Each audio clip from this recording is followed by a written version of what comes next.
Welcome back to the channel, ladies and gentlemen. So I've been doing a bit of thinking when it comes to the Sunday shows. Like, I didn't want to just have them as episodes of, you know, the hardcore casual or anything. I always felt they need to be their own thing. So I think I'm now just gonna call this like the Wknd Wrap.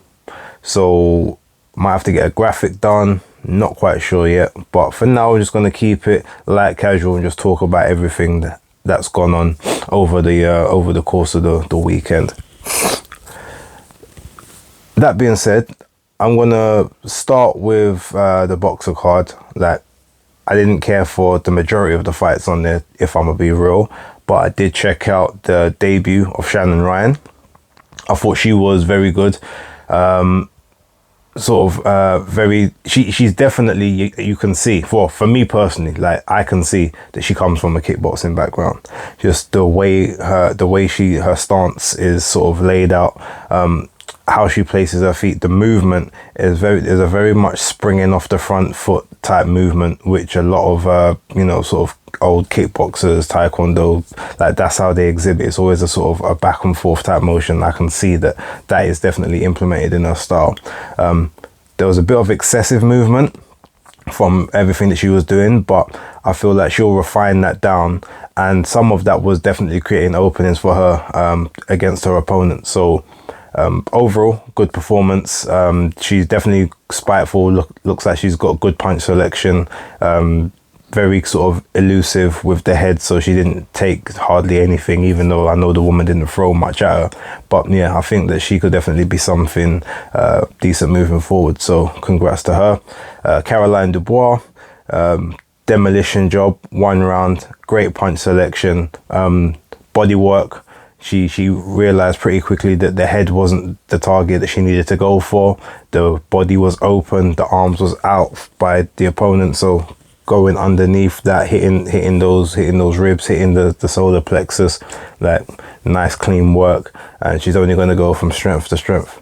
And now she's got the same record as Travis, 2-0, 50% knockout ratio. But yeah, congrats on Caroline. Dan Aziz. Now, Dan done what he needed to do. He got the stoppage in the 8th round.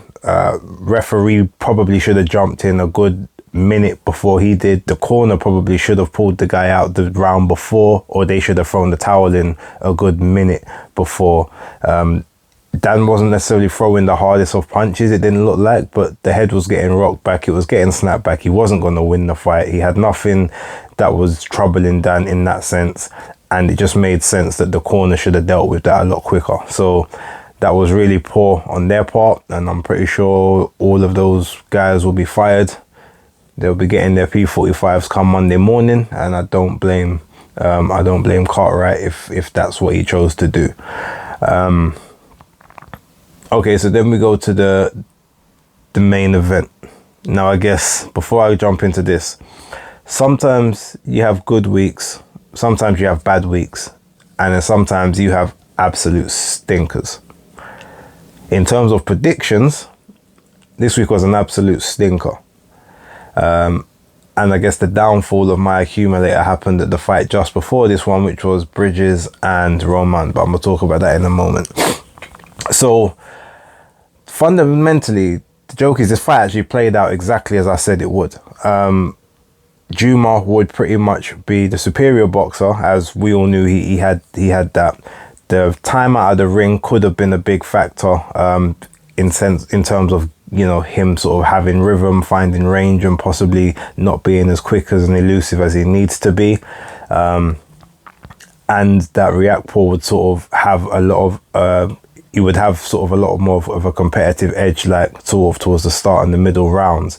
But Juma's boxing would keep him sort of guessing and keep him, you know, I guess more on the back foot or more on the defensive, not really willing to open up. So ultimately, how did this fight go? First 4 rounds, Dion Juma, very crafty, very cagey. He's gone in.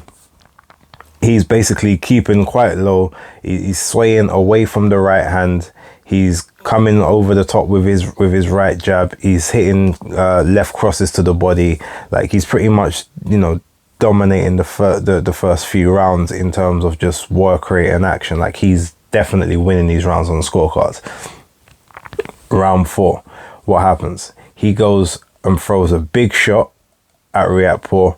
Riakporhe literally covers up and throws a Hail Mary, not even looking at Juma, and manages obviously to catch him straight on the chin. Juma goes down heavy with about, I think it's 20 seconds left of the round, and obviously he manages to get in hold at the end of it and survive. And everyone thinks, oh, the writing's on the wall. He's about to get pasted in the very next round. But next round he comes back out again. He's pretty much commanding this round. He's doing pretty much everything he needs to do at this point. And yeah, again, he to me, he won that round. Then the 6th round, same thing. Like, this time he was making sure that that Riakporhe didn't have the chance to sort of get that right hand off the same way. And the 6th round, he did the same thing. 7th round. Now, this is the one whereby Riakporhe sort of, I feel like he was actually probing a bit more. He was unleashing the jab a bit more. He was trying to set things up, and then ultimately he goes and hits a peach of a right hand to the body, solar plexus. Like, Juma is down on the floor. He's literally crawling. I don't know why he was crawling. Like he's on the, the army barracks. He's crawling, trying to get to safety. I don't know. Like, he just was, he was done. And initially, I didn't see it at first what shot hit. So when he was on the floor, I'm like, what happened to, like, did he hit his head? Did he, catch a flush headshot that I didn't see? I didn't actually see it was to the shoulder plexus when I saw it the first time. So the crawling thing didn't make any sense to me until I saw the replay, and I'm like, oh, okay, that makes sense. He's almost like he's trying to stretch it out. He's trying to get that air back into the body to sort of be able to beat this. But I was like, no. From I saw the crawling, like, it's almost like he doesn't know where he is at this point. So that was essentially what happened with that one. Look, Riakporhe done well. He's making improvements, but he's still very, very crude, and he's not ready for world level outside of a puncher's chance, because that fight played out almost the same as Wilder Ortiz 2, where Ortiz pretty much did everything and controlled every single part of the fight up until the fight ended. And he's got to be able to get on the front foot a bit more, and he's going to have to deal with guys that are even levels above Dion Juma. And at this point, I don't know how successful he's going to be. But look, he's from South, and I got love for my South guys. So look, I'm hoping he does well moving forward. Right, so go to the DAZN card. Now, to be honest, the card itself was a good card, but again, there was only a few fights I cared about. Maxi Hughes and Ryan Walsh went how I predicted. I said that Maxi Hughes would win that. I didn't think he'd win it as comprehensively as he did. I didn't really know too much about his style, but I said he's looking at what's going to be coming at the end of that. He wants the big fights, which obviously he can get given almost. He can probably be fed to someone with a higher profile name in the US off the back of that win. And I feel like that was his motivation, like get that big payday. So it made sense for him to make sure he didn't slip up, and he didn't. Like, he boxed great throughout that entire fight. So shout out to him. So this now, Maria Cecilia Roman versus Ebony Bridges. Now, this fight, again, played out exactly as I said it would in my predictions video. The only difference is I didn't think, I thought you might, because of what's happened recently with the whole judging controversies, like there could be an argument that Maria wins this through activity and sort of through cleaner work. Now, I said first 4 rounds is going to be highly competitive, and Bridges is more than likely going to sort of control and dominate the first 4, but Maria is just going to have to be competitive, and if she can nick one of those first rounds, she'll probably be able to sweep the rest of the fight, just due to the fact that Ebanie Bridges will tire badly from about the 4th or the 5th round on. And she did. Like, she was blowing heavy from the end of the 3rd round. And she put in a lot of work, but it's clear that being top heavy like she is, and it's obviously it's an unnatural top, so it's not, you know, this isn't something that your body is just naturally used to. Like, you've done an enhancement which is clearly sapping your strength. I remember she said a while ago that she should really be competing at flyweight and not superfly. I mean, she should be competing at superfly and not bantamweight, and it's only because of this why she can't make that weight. So really and truly, like, she should be fighting at 115 instead of 118, and those extra couple of pounds are clearly affecting her when it comes to, you know, having to do work. Like, she's having to work harder than she really needs to. But credit to her, because she done very well in sort of the first 4 rounds. Like I said, like, even though Cecilia Roman literally stood in front of her and just tucked up and said, all right, I'm just going to stay in the phone booth, and it was clear the plan was to just sort of try and drain her energy, take what she's got, like, you know, fire back as and when I can, and then just start to take over, because I've been this distance a lot longer than you have. Like, I know that I can last this pace. I don't know that you can last this pace, because you've never looked very comfortable at this pace after a certain period of time. And that's exactly how it played out. I can't remember if I gave Roman the 3rd round or I gave it to Ebony, but the first 4 was definitely sort of like Ebony's fight. And then it switched. From the 5th round is when Roman sort of came back in, and she was landing a lot of the cleaner work. A lot of what Ebony was throwing, outside of what was maybe hitting body, like it was hitting a lot of arms and gloves. And yeah, Cecilia kind of, she was having more eye-catching punches that was actually, you know, knocking Ebony's head to the side or pushing her head back, or they just looked a lot more convincing. So ultimately, at the end of the fight, I scored it 6-4 to Roman, but I was saying to myself, yeah, I've scored it that way, but I can see that Ebony's going to win this. And to be honest, it's not a bad decision if she does, because I've scored it based on like cleaner effectiveness, but Ebony has been the busier, even though she was really just sort of throwing wind wiper type punches with no power in them, sort of from round 7 onwards. But, you know, congrats to Ebanie Bridges. The scoring, look, 2 of the cards, the whole 97-93, cool. You know, if you say that she won 7 rounds, I'm not really going to argue that one. But the card that was like 100 to 91, yeah, even if you're basing it on activity, there's no way you cannot give Roman at least 3 rounds in that fight as an absolute minimum. So, yeah, bad scoring, but ultimately the right person won. For the narrative, it's fine.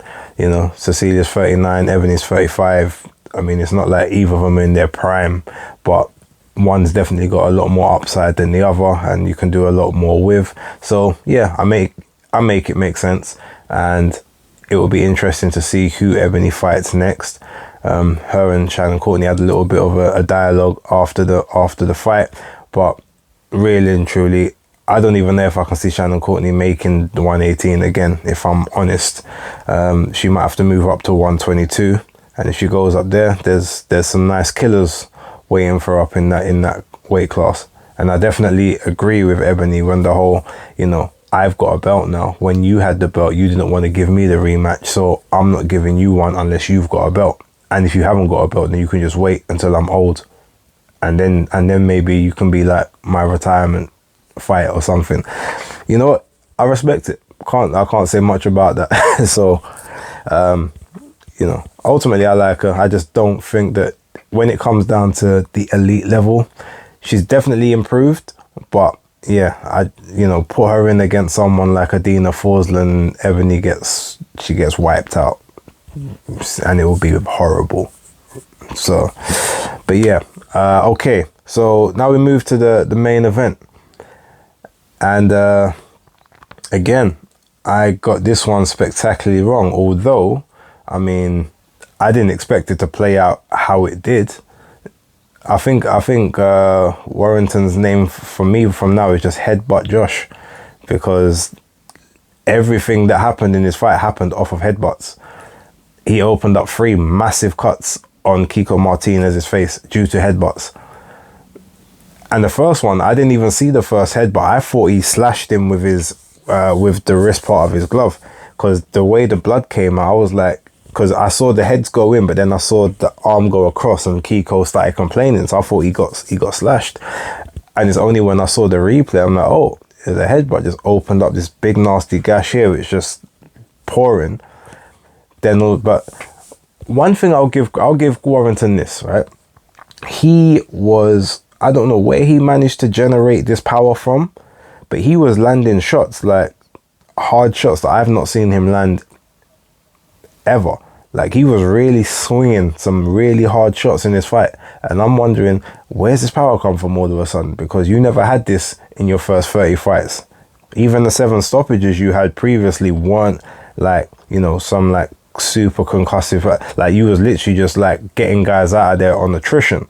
But he was landing some heavy level, so I gotta give him that. I was like, I did not see that coming. I really thought Kiko would be able to take the power and sort of just keep coming forward on him, take the power, and eventually like get to him and just land his own power shots, because he's been up at heavier weights, so he should be comfortable with that power. But yeah, whether it was nerves or whether he got unsettled from that first clash of heads and all the cuts, and maybe he was a bit concussed because of that, a bit woozy, you know, with the loss of blood and whatnot. But yeah, he wasn't taking those shots that well at all. It was pretty much a dominant performance by Warrington, to be fair. Martinez had maybe 2 rounds where you could say, oh yeah, he looked like he was coming back into it, but Warrington did his job.